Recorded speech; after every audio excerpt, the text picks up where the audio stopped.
This is cumin beef stew with sweet potatoes. And I bought this chuck roast. You're going to want to use chuck roast. The stew meat doesn't cut it. That could be several different cuts that the grocery store is trying to get rid of. You could also just use chuck roast and cut it down into cubes.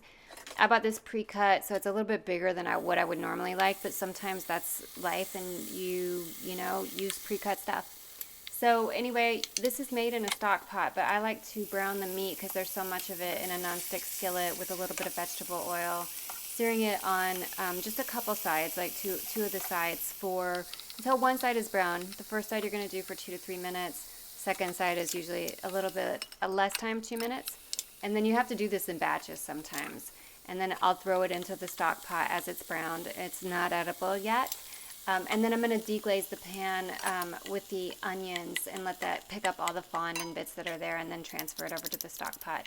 So I throw in the onions, a little bit of juices from the beef that's sitting. There's a lot of fat in there, so I don't want to add any more fat. So I'll just spoon in some of those juices from the beef and then add a little bit of salt. Cook that for a couple minutes until it's transparent. Those onions are transparent. Then I'm going to add the garlic. And if I need a little bit more oil, I'll add in there to get that to cook. And just cook that 1 to 2 minutes or until it's fragrant. It doesn't need a lot of time. Then we're going to transfer that back into the stock pot. Add all the spices, stir those in. You want those spices to stir into the liquid and the fat into the stew. You don't want those spices floating around and stuff. They want to become part of the dish. All right, so those spices were cumin and oregano. And now I'm adding in about 2.5 tablespoons of balsamic vinegar. If you like balsamic vinegar, you can go to 3. But this is really good balsamic vinegar, so I'm going to stay right there.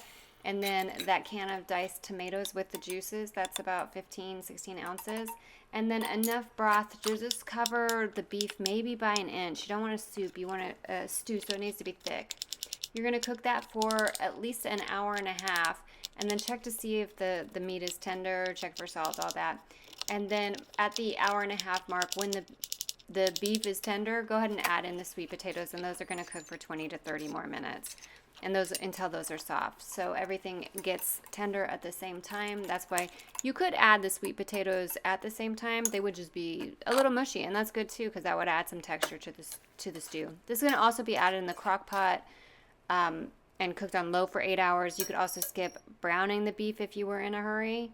And that is it. You can find this recipe. That was beef broth. I don't know if I said that. Did I say that? That was beef broth. And you just check all this for salt. You could add more vinegar too if you like. And that's it. Find this recipe at eatsimplefood.com.